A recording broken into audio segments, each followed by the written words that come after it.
First contact and invasion. The vast emptiness of space shimmered as the Zarkonian armada emerged from hyperspace, their sleek biomechanical ships casting long shadows across Earth's moon. Supreme Commander Vexlor stood on the bridge of his flagship, the Eternal Void, his four eyes narrowing as he gazed upon the blue planet before him. His scaled skin rippled with anticipation, mandibles clicking in what passed for a smile among his species. "Pitiful," he muttered, voice like gravel in a meat grinder. "To think these primitive apes dare to refuse our generous offer of subjugation." 3 solar cycles ago, the Zarkonian Empire had sent emissaries to Earth, demanding immediate surrender and integration into their galaxy-spanning regime. The humans, in what Vexlor could only assume was a bout of mass insanity, had politely declined. Now, the Supreme Commander had returned to show them the error of their ways. "Begin the assault," Vexlor commanded, his words echoing through the cavernous bridge. "Let us educate these humans on the price of defiance." As one, the Zarkonian fleet surged forward, their weapons charging with an eerie purple glow. The first salvo struck Earth's orbital defenses, shattering satellites and space stations alike. Humanity's meager attempts at resistance were swept aside like insects before a storm. On the planet's surface, chaos reigned. In New York City, Sarah Chen, a brilliant young physicist, watched in horror as the alien ships descended from the sky. The streets filled with panicked crowds, their screams drowned out by the thunderous roar of Zarkonian energy weapons. "This can't be happening," Sarah whispered, clutching her tablet to her chest. On the screen, a half-finished equation glowed, the potential key to unlocking faster-than-light travel. Now, it seemed like nothing more than a cruel joke. Across the Atlantic, in a secret underground bunker beneath London, General Marcus Blackwood slammed his fist on the war room table. "Where the hell is our planetary defense grid?" he roared, glaring at the holographic display showing the rapid fall of Earth's military forces. "Sir," a young lieutenant stammered, "the aliens? They're using some kind of technology we've never seen before. Our weapons are barely scratching their shields." Blackwood's face hardened, years of military experience warring with the unprecedented nature of the threat. "Then we adapt," he growled. "Humanity stood against worse odds before. We're not going down without a fight." As the general barked orders, mobilizing what remained of Earth's defenses, the Zarkonian invasion pressed on. Cities fell one by one, their proudest monuments reduced to rubble under the relentless alien assault. In the heartland of America, amidst the swaying wheat fields of Kansas, John Cooper watched the distant horizon burn. The grizzled farmer had lived through droughts, tornadoes, and economic collapse, but nothing could have prepared him for this. He spat on the ground, eyes narrowing as he made his decision. "Martha," he called to his wife, "get the boys and head for the storm cellar. I've got some calls to make." As Martha herded their teenage sons to safety, John pulled out an ancient flip phone, one he hadn't used in years.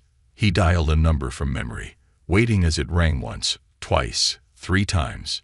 "Wildfire protocol initiated," a computerized voice answered. "Sleeper cell activation in progress." John nodded grimly. His past as a Special Forces operator was long behind him. But some skills, and some contingency plans, never faded. Meanwhile, in low Earth orbit, the International Space Station drifted helplessly, its crew watching in stunned silence as their home world burned. Commander Elena Volkov, a veteran cosmonaut with nerves of steel, felt tears streaming down her face in the zero-gravity environment. "We can't just sit here and watch," protested Alex Johnson, the American mission specialist.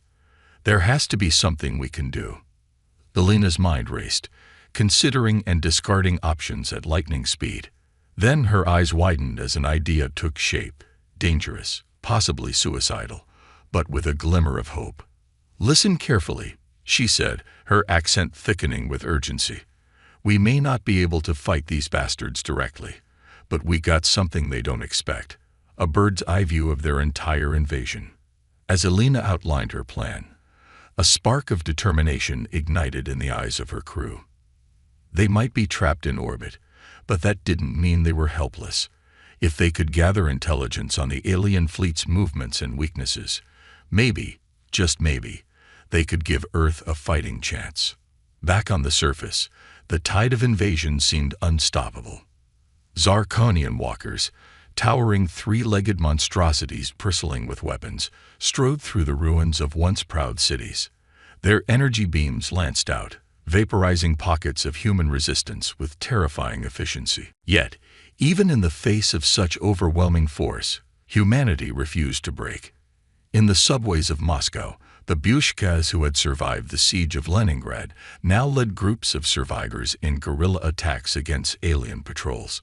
In the favelas of Rio de Janeiro, street kids who had grown up dodging bullets now turned their quick reflexes and intimate knowledge of the twisted alleys against the invaders. Supreme Commander Vexlor watched the ongoing conquest with growing frustration. Yes, they were winning, but these humans, they simply refused to lie down and accept their defeat. Every victory was met with a dozen new pockets of resistance springing up elsewhere. Incompetent fools, he snarled at his subordinates. How hard can it be to subdue one primitive planet? Double the assault on their population centers. I want this world pacified within the next solar rotation. As the Zarkonian forces redoubled their efforts, the night sky above Earth blazed with the fury of orbital bombardments. It seemed that humanity's time had finally run out. Yet in hidden bunkers, secret laboratories, and improvised command centers around the globe, the seeds of resistance were taking root. Sarah Chen pored over alien technology recovered from a downed scout ship, her mind racing with possibilities. General Blackwood coordinated a worldwide guerrilla network, his tactical genius adapting to a war unlike any in human history. And John Cooper, along with countless other sleeper agents, prepared to unleash a counter-offensive that would shock even the alien invaders. The Zarkonians thought they had come to subjugate a weak, primitive species. They were about to learn just how dangerous humanity could be when pushed to the brink. As the first day of the invasion drew to a close, Earth hung in the balance. The coming hours would determine not just the fate of one planet, but the future of two species. And humanity, bloodied but unbowed, steeled itself for the fight of its life. Human resilience and counterattack. The dawn of the second day broke over a world transformed. Smoke from burning cities blotted out the sun, casting an apocalyptic pall over the devastated landscape. Yet amid the ruins, humanity's spirit remained unbroken. In the scorched remains of Central Park, Sarah Chen huddled over a makeshift workbench, her eyes bloodshot from lack of sleep. Scattered around her were pieces of alien technology salvaged from a downed Zarkonian scout ship. Her fingers flew over a jury-rigged tablet, complex equations scrolling across the cracked screen. Come on, she muttered, her voice hoarse from the acrid air. A spark jumped between two pieces of alien circuitry, and suddenly, a holographic display flickered to life. Sarah's eyes widened as she deciphered the alien script. That's it, she exclaimed. Their shield frequency, it's not static. It modulates on a quantum level. Across the Atlantic, in the war room beneath London, General Marcus Blackwood received Sarah's breakthrough with grim satisfaction. Good work, Dr. Chen, he said, his voice carrying through secured channels to resistance cells worldwide. Now let's make these alien bastards regret ever setting foot on our planet. Blackwood turned to his assembled team, a motley crew of military personnel, hackers, and civilian volunteers. Listen up, people. Thanks to Dr. Chen's work, we now have a chance to penetrate the Zarkonian defenses. But we need to strike hard and fast before they realize we've cracked their tech. As Blackwood outlined the plan, John Cooper and his network of sleeper agents sprang into action. Across the globe, hidden caches of experimental weapons were unearthed, some so classified that even most world governments have been unaware of their existence. In the heartland of America, Cooper led a team to a nondescript barn. With a series of complex biometric scans, a hidden elevator revealed itself, "Welcome to Project Prometheus," Cooper said as they descended into a vast underground facility. Row upon row of sleek, matte black aircraft stood ready, Earth's secret trump card. "Holy shit," breathed one of Cooper's teammates, a former Air Force pilot. "Are those anti-gravity engines?" Cooper allowed himself a grim smile. "Among other things, looks like the eggheads at DARBA have been busier than we thought. Now let's see how these Arconian flyboys handle a real dogfight." As resistance forces worldwide mobilized, the crew of the International Space Station continued their perilous mission. Commander Elena Volkov and her team had rigged a series of improvised sensors, using their unique vantage point to map the Zarkonian fleet movements. "There," Alex Johnson exclaimed, pointing at a holographic display. "That cluster of ships, their formation is different. I think we found their command vessel." Elena's eyes narrowed as she studied the data. "Good work, Alex. Now let's make sure Blackwood gets this intel. It might be the key to cutting off the snake's head." Back on Earth, the counterattack began. In New York, Sarah Chen led a team into the heart of alien-occupied territory. Their objective, a Zarkonian communications hub. As they approached, Sarah activated her device. The alien force field flickered and died. "We're in," Sarah shouted. "Plant the charges and let's move." Across the city, similar scenes played out. Human strike teams, armed with Sarah's shield breaker technology, penetrated Zarkonian defenses that had seemed impregnable just hours before. In the skies above, the secret squadrons of Project Prometheus engaged the alien fighters. The Zarkonians, caught off guard by the sudden appearance of human craft that could match their maneuverability, found themselves in the fight of their lives. Lieutenant Maria Sanchez, call sign Comet, whooped with joy as her Prometheus fighter effortlessly outmaneuvered a Zarkonian pursuer. "How's that for primitive, you oversized lobsters?" she crowed, unleashing a barrage of experimental plasma weapons that shredded the alien ship. Supreme Commander Vexlor, watching from the bridge of the eternal void, felt the first stirrings of genuine concern. "Impossible," he growled, mandibles clicking furiously. "How are they doing this? Where did these humans get such technology?" An aide approached, trembling. "Supreme Commander, we're detecting multiple breaches in our ground fortifications. And our fleet, it's under heavy attack from previously unencountered human fighters." Vexler's eyes blazed with fury. "Launch everything we have. I want these human vermin exterminated, no matter the cost." As the battle raged across the globe, General Blackwood coordinated the assault from his underground command center. Holographic displays showed the progress of the counterattack. Blue human icons slowly pushing back the red tide of Zarkonian forces. "Sir," a communications officer called out, "we're receiving a transmission from the ISS." Blackwood's eyebrows shot up. "Put it through."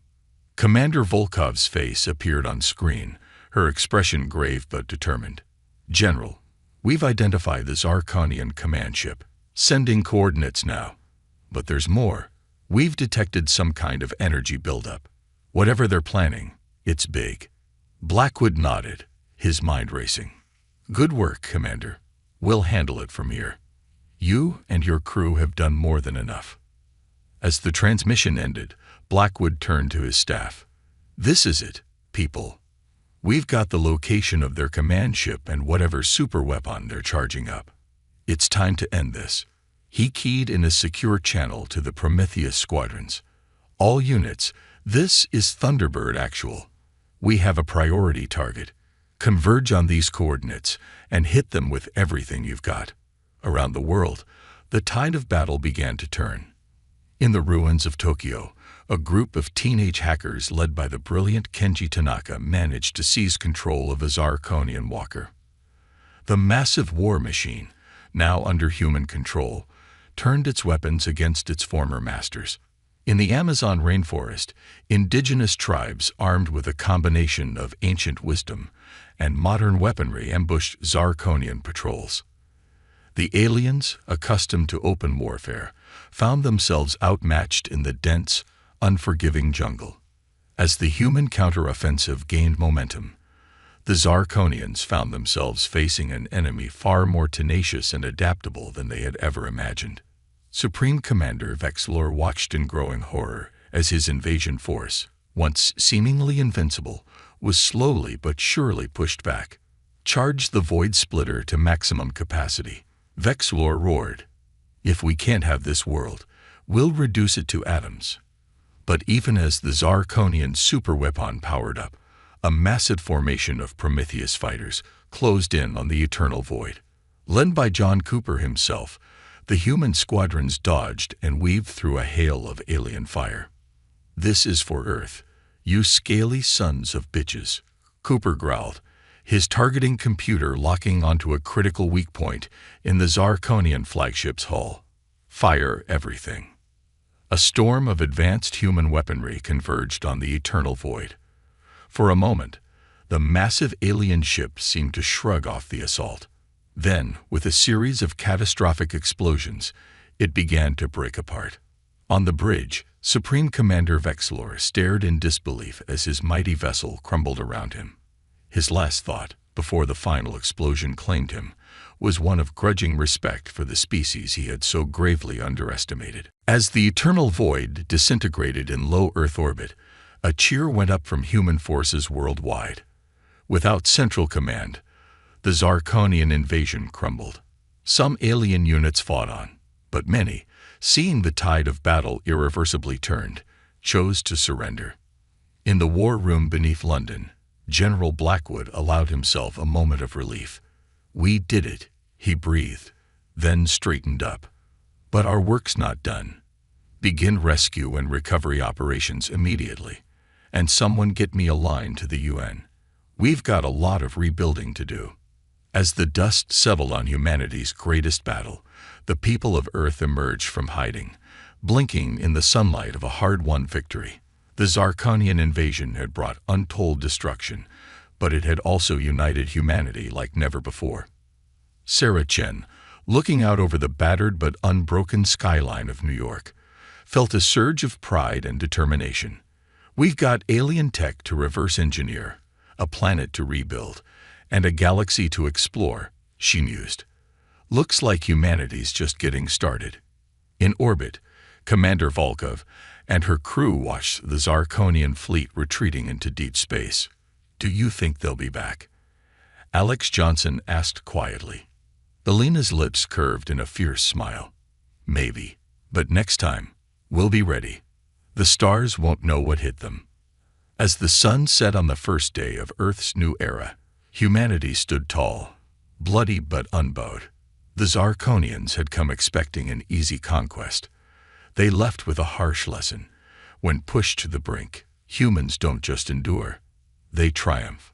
The turning point. In the weeks following humanity's stunning victory over the Zarkonian invasion, Earth buzzed with a mixture of jubilation and grim determination. The alien threat had been repelled, but at a staggering cost. Major cities lay in ruins, millions were displaced, and the scars of battle stretched across the planet's surface. Yet amid the devastation, a new sense of purpose emerged. Humanity had faced its greatest challenge and emerged victorious. Now, united as never before, the people of Earth turned their attention to rebuilding and preparing for whatever the galaxy might throw at them next. At the heart of this global effort was the newly formed Earth Defense Coalition, EDC. Led by the unlikely trio of General Marcus Blackwood, Dr. Sarah Chen, and John Cooper, the EDC was tasked with not only reconstructing Earth's defenses, but pushing humanity to new technological frontiers. In a repurposed alien structure in Geneva, now serving as EDC headquarters, Sarah Chen pored over holographic displays of reverse-engineered Zarkonian technology. Her eyes gleamed with excitement as she manipulated the schematics of an alien power core. "This is incredible," she murmured. "Their energy production methods are centuries ahead of ours. But if we can crack this..." She trailed off, mind racing with possibilities. John Cooper, looking decidedly uncomfortable in his new role as head of special operations, grunted. "That's all well and good, Doc, but can you make it go boom? Because I've got a feeling those scaly bastards aren't done with us yet." Before Sarah could reply, General Blackwood strode into the room, his face grave. "We've got a situation," he announced. "Our deep space monitoring stations have picked up something. And it's big." With a wave of his hand, Blackwood brought up a holographic display of the solar system. At the edge, just beyond Pluto's orbit, a massive anomaly pulsed ominously.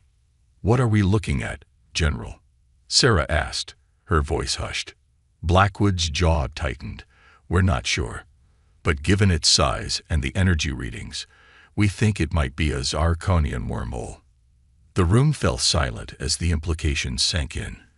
The invasion they had repelled might have been just the vanguard of a much larger force. "How long?" Cooper asked, his hand unconsciously moving to the weapon at his hip.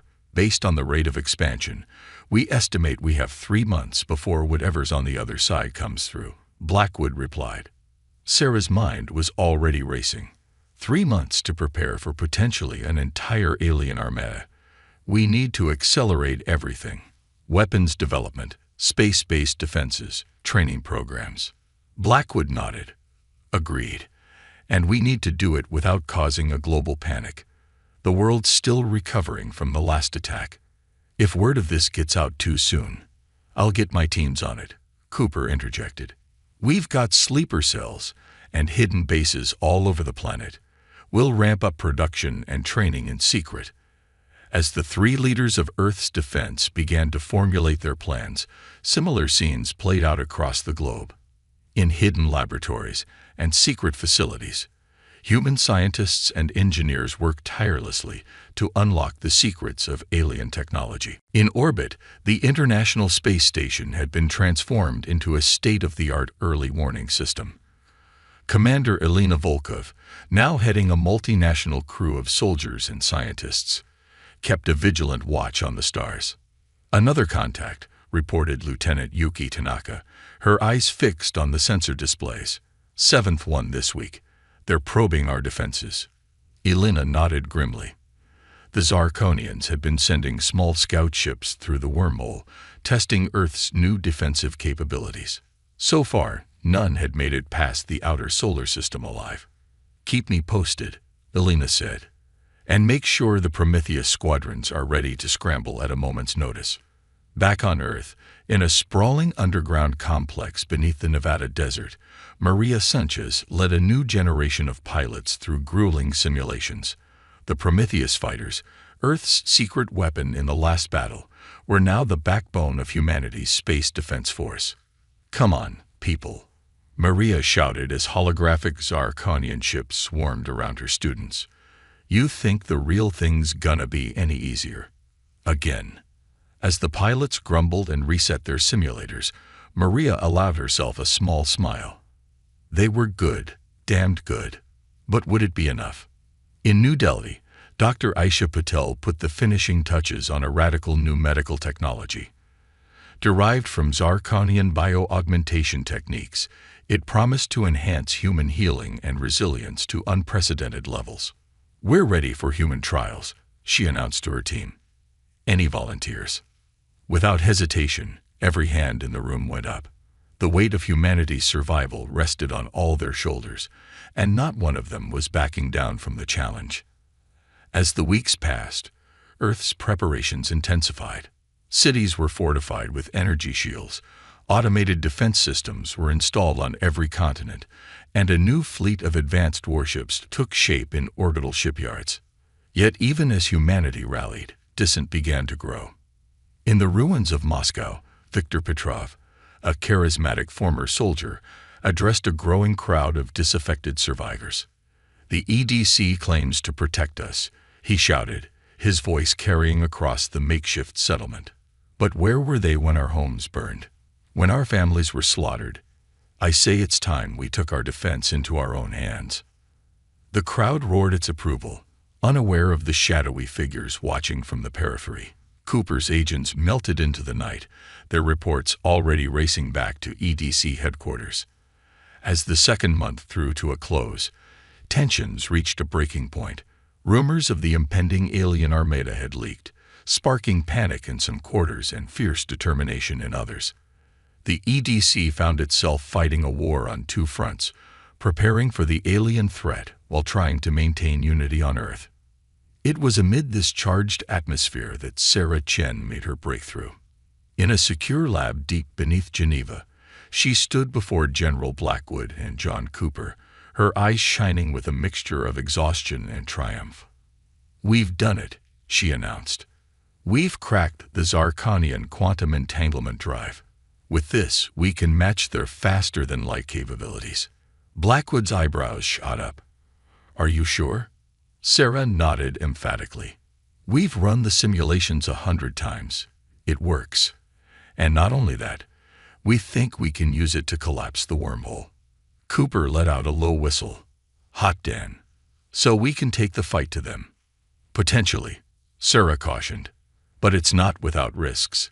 If we miscalculate, we could end up stranding our forces in deep space, or worse." As the implications of Sarah's discovery sank in, alarms blared throughout the facility. Blackwood's comm unit crackled to life. "General." Elena Volkov's voice was tight with urgency. "The wormhole. It's destabilizing. Something massive is coming through." The three leaders exchanged grim looks. The moment they had been preparing for had arrived sooner than expected. "How long?" Blackwood demanded. "Minutes," Elena replied. "Maybe less." "Sir, it's larger than anything we've ever seen." As klaxons sounded across the planet and defense systems powered up, humanity stood on the precipice of its greatest challenge yet. The Zarkonian invasion had been repelled, but now the full might of their empire was bearing down on Earth. In command centers and cockpits, in laboratories and bunkers, the people of Earth steeled themselves for the battle to come. They had faced extinction once and emerged victorious. Now, armed with determination, ingenuity, and technology born from the fusion of human and alien science, they prepared to fight not just for their world, but for their place among the stars. As the wormhole flared with blinding intensity, disgorging a vast alien armada, the fate of two civilizations hung in the balance. The true test of humanity's resilience was about to begin. Alien realization and human ingenuity. The fabric of space itself seemed to tear as the Zarkonian armada poured through the destabilizing wormhole. Ships of impossible size and configuration emerged, dwarfing even the largest vessels humanity had faced in the previous invasion. At their center, a colossal dreadnought that seemed to bend light around its hull slowly materialized. On its bridge stood High Admiral Zexera, leader of the Zarkonian Expeditionary Force and sister to the fallen Supreme Commander Vexlor. Her four eyes narrowed as she surveyed the holographic display of the Sol system. "So," she hissed, mandibles clicking in anticipation, "this is the world that dared defy the might of our empire. Prepare to." Her words were cut short as alarms blared across the bridge. Before the Zarkonian fleet could fully emerge from the wormhole, they found themselves under attack. In low Earth orbit, Commander Elena Volkov's voice rang out across all EDC channels. "Operation Shooting Star is go. All units, engage at will." A swarm of sleek, angular ships suddenly decloaked around the Zarkonian fleet. The Artemis-class stealth frigates, a fusion of human ingenuity and reverse-engineered alien tech, opened fire with weapons that seemed to ignore traditional laws of physics. High Admiral Zexera stumbled as her flagship rocked under the assault. "Impossible," she snarled. "How did they?" "Admiral," one of her subordinates cried out, "we're detecting energy signatures unlike anything we've encountered. Our shields are barely holding." As chaos erupted across the Zarkonian fleet, the next phase of humanity's defense plan unfolded. From hidden bases on Mars and the moons of Jupiter, squadrons of Prometheus fighters launched, led by Maria Sanchez. "All right, people," Maria's voice crackled through the comms. "Just like we practiced. Hit 'em hard, hit 'em fast, and don't let up." The human fighters darted between the massive Zarkonian ships with impossible agility, their weapons finding weak points that should have been imperceptible to such a primitive species. Back on Earth, in the EDC's primary command center, General Blackwood watched the unfolding battle with steely determination. "Status report," he barked. Sarah Chen, her fingers flying over holographic controls, responded without looking up. "The quantum disruptors are working better than expected, sir. Zarkonian shields are dropping across the board." "But," she hesitated. "Spit it out, Doctor," Blackwood urged. Sarah's face was grim. "Their main dreadnought. Its defenses are like nothing we've seen. I don't think we can breach them with our current weaponry." John Cooper, monitoring the ground defense grid, chimed in. "We've got another problem. Some of their ships are breaking through. We've got dropships heading for major cities worldwide." Blackwood's jaw tightened. "Deploy the Lazarus squads, and get me a direct line to High Admiral Zexera. It's time we had a chat." As EDC forces engaged the Zarkonian ground invasion, a transmission cut across all frequencies. High Admiral Zexera's alien visage appeared on screens throughout both fleets. "Insufferable humans," she snarled. "You dare to resist the inevitable. Your pathetic defenses cannot hope to." Her tirade was cut short as General Blackwood's weathered face replaced hers on the broadcast. "This is General Marcus Blackwood of the Earth Defense Coalition," he stated calmly. "I'll make this simple. Withdraw now, or be destroyed." Zexera's laughter was like grinding stones. "You fool. Even now, your cities burn. Your fleet is outnumbered. What hope do you possibly have?"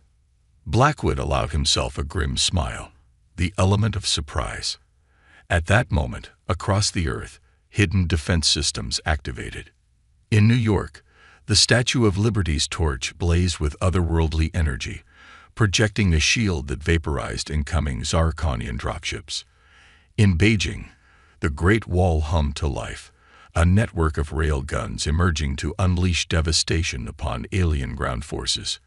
But it was in orbit that humanity's greatest triumph unfolded. The International Space Station, which had appeared defenseless and vulnerable, suddenly transformed. Sections of the station separated and reconfigured, forming a massive weapon unlike anything the Zarkonians had ever seen. "This," Alina Volkov's voice rang out, "is humanity's response to those who would threaten our home. Fire the Excalibur cannon." A beam of pure, concentrated energy lanced out from the transformed ISS, slicing through the Zarkonian fleet like a hot knife through butter. Ships that had seemed invincible moments before were cut in half, their debris spreading across the battlefield. On the bridge of her dreadnought, High Admiral Zexera watched in horror as her fleet was decimated. What are you?" she whispered. The answer came not from Blackwood or any other human leader, but from a chorus of voices. Every human comm channel, every frequency the Zarkonians could access, suddenly filled with a unified message. "We are humanity.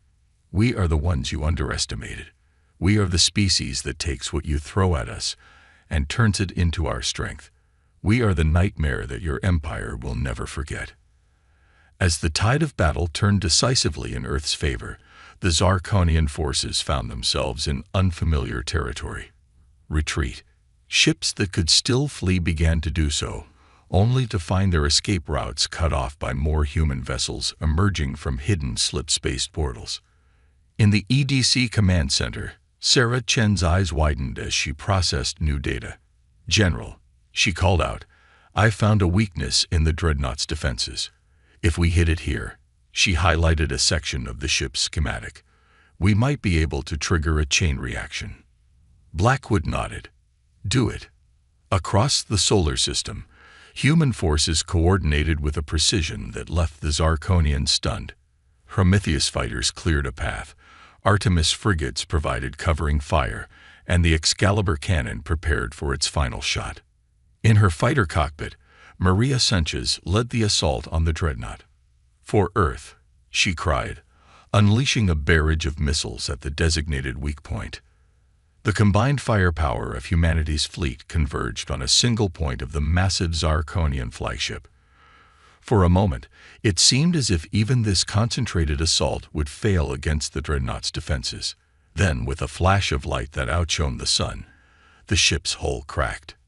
"Excalibur cannon charged and ready," Alina Volkov reported. "Fire," Blackwood commanded. The beam struck true, piercing the dreadnought's ruptured hull. For a breathless moment, nothing seemed to happen. Then, in a cascade of explosions that lit up the sky, the pride of the Zarkonian fleet began to break apart. On its bridge, High Admiral Zexera stared at the human ships surrounding her with a mixture of fear and awe. In that final moment, she understood the terrible mistake her people had made in underestimating the species. As the dreadnought's reactor went critical, Zexera sent out one final transmission. "To all Zarkonian forces, retreat, retreat, and warn the Empire. These humans, they are not to be trifled with." The explosion that followed was visible from the surface of Earth, a new star briefly blazing in the daytime sky. As debris rained down, harmlessly burned up in the atmosphere, a cheer went up from every human on the planet and across the solar system. In the EDC command center, Blackwood, Chen, and Cooper shared a moment of stunned silence before erupting into celebration. Humanity had faced its greatest challenge and emerged not just victorious, but transformed. As the remaining Zarkonian ships fled, limping back through the collapsing wormhole, the people of Earth knew that everything had changed. They were no longer alone in the universe, no longer confined to their own world. Sarah Chen, looking out at the stars that now seemed closer than ever, smiled. "So," she said, turning to her colleagues, "who's ready to really explore the galaxy?"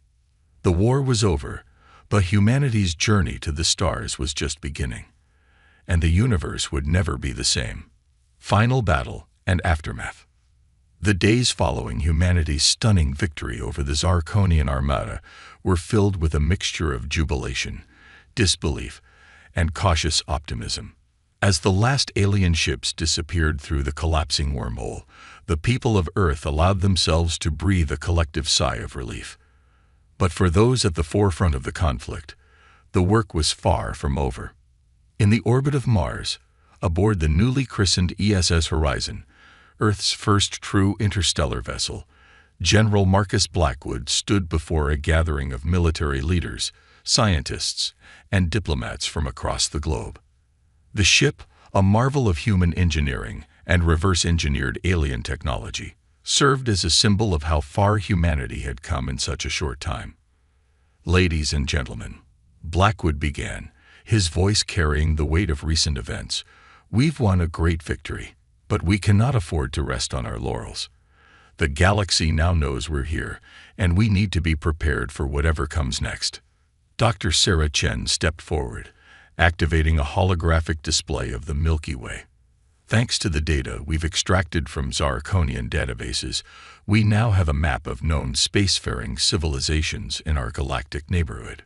Dozens of points of light flickered to life across the hologram, Earth a small, pulsing blue dot on the outer rim. "Some of these civilizations may be potential allies," Sarah continued. "Others, well, let's just say the Zarkonians might not be the worst thing out there." John Cooper, looking uncomfortable in his formal EDC uniform, grunted. "So what's the play? We hunker down and fortify Sol, or do we take the fight to them?" A murmur ran through the assembled leaders. The idea of taking a proactive stance in galactic affairs was both exhilarating and terrifying. Blackwood held up a hand for silence. "Neither. At least, not entirely. We're going to do what humanity does best. Adapt, explore, and extend the hand of friendship, while keeping the other hand on our weapon." He nodded to Sarah, who brought up a new hologram, a sleek ship design unlike anything they'd seen before. "This," Blackwood announced, "is the Emissary-class deep space exploration vessel. Part diplomat, part scientist, part warship. We're going to send these out to every corner of the galaxy. To learn, to trade, to form alliances, and to show any potential enemies that Earth is not to be trifled with. The room erupted in excited chatter. The prospect of spreading out into the stars, of taking humanity's place among galactic civilizations, was intoxicating. Meanwhile, back on Earth, the process of rebuilding and adapting to the new reality was well underway. In the heartland of America, John Cooper's network of hidden bases had been transformed into training facilities for the next generation of space explorers and defenders. Maria Sanchez, now Admiral of Earth's growing space fleet, walked along a row of advanced simulators, watching as young pilots from every nation on Earth honed their skills. "Faster, Matthews," she barked at one cadet. "You think Zarkonian fighters are going to wait for you to line up your shot?" Despite her harsh tone, Maria couldn't help but feel a surge of pride. These kids, some of whom had been children during the first invasion, were the future of humanity's defense. In laboratories and universities across the globe, the pace of scientific advancement had accelerated to unprecedented levels. The influx of alien technology, combined with humanity's newfound unity of purpose, led to breakthroughs in energy production, medicine, and material science that would have seemed like fantasy mere months ago. Dr. Aisha Patel, presenting her latest work to a packed auditorium in Mumbai, could barely contain her excitement. By combining Zarkonian bioaugmentation techniques with our own genetic research, we're on the verge of curing diseases that have plagued humanity for millennia. And that's just the beginning. Yet even as humanity reached for the stars, new challenges emerged on Earth. The revelation of alien life and the aftermath of 2 invasions had profound societal impacts. Religious institutions grappled with the theological implications. Governments struggled to adapt to a new geopolitical reality where national borders seemed increasingly irrelevant, and fringe groups emerged calling for everything from galactic isolationism to aggressive expansion. In the rebuilt United Nations headquarters in Geneva, now serving as the seat of the newly formed Terran Confederation, heated debates raged over humanity's place in the cosmos. "We cannot trust these aliens," thundered Viktor Petrov, the firebrand leader of Earth's isolationist faction. "We should seal our borders, build up our defenses, and focus on our own world." His opponent, Dr. Yuki Tanaka, former ISS crew member and now a leading advocate for galactic engagement, countered passionately. "Isolation is not an option.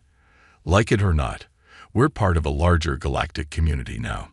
We must engage, learn, and yes, defend ourselves if necessary, but we cannot hide." As the debate raged on Earth, humanity's first steps into the wider galaxy were already underway. The ESS Horizon, under the command of Captain Alina Volkov, prepared for its maiden voyage beyond the solar system. On the bridge, Alina looked out at the star-studded void, a mixture of excitement and trepidation in her heart. "Lieutenant," she addressed her young helmsman, "set course for the Proxima Centauri system. Let's go see what's out there." As the Horizon's engines flared to life, propelling humanity's first ambassadors into the unknown, a transmission from Earth reached the ship. It was a joint message from Blackwood, Chen, and Cooper. "To the crew of the ESS Horizon, and to all those who will follow in your wake, you carry with you the hopes and dreams of our entire species. Remember where you came from, but never forget how far we've come. The galaxy awaits, and humanity stands ready to meet it, in peace if possible, in strength if necessary. Godspeed and safe travels." Back on Earth, in Times Square, a massive screen displayed the Horizon's departure. As the ship winked out of existence, entering the swirling vortex of a human-made wormhole, a cheer went up from the gathered crowd. It was a cheer echoed in cities and villages across the globe, a cry of triumph, of hope, and of unlimited potential. Humanity had faced extinction and emerged stronger than ever.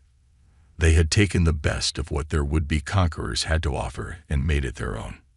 Now, as they looked to the stars, they did so not in fear, but in anticipation of the wonders and challenges that awaited them. The Zarkonians had sought to subjugate a primitive species.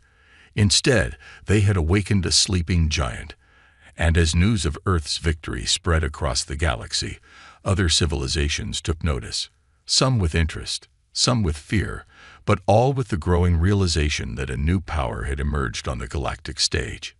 Humanity was no longer alone in the universe, and the universe would never be the same again. As the ESS Horizon ventured into the depths of space, carrying the best and brightest of Earth's children, it bore with it a simple message, broadcast on all frequencies in every known galactic language. We are humanity. We come in peace and in friendship. But know this, we have faced the darkness between the stars and emerged victorious. We seek allies, not subjects, friends, not conquests. Greet us with open arms, and you will find no better companions in all the cosmos. But threaten our home, our people, or our friends, and you will find no more formidable enemy. For we are humanity, and our potential knows no bounds. The age of Earth was over. The age of humanity had just begun.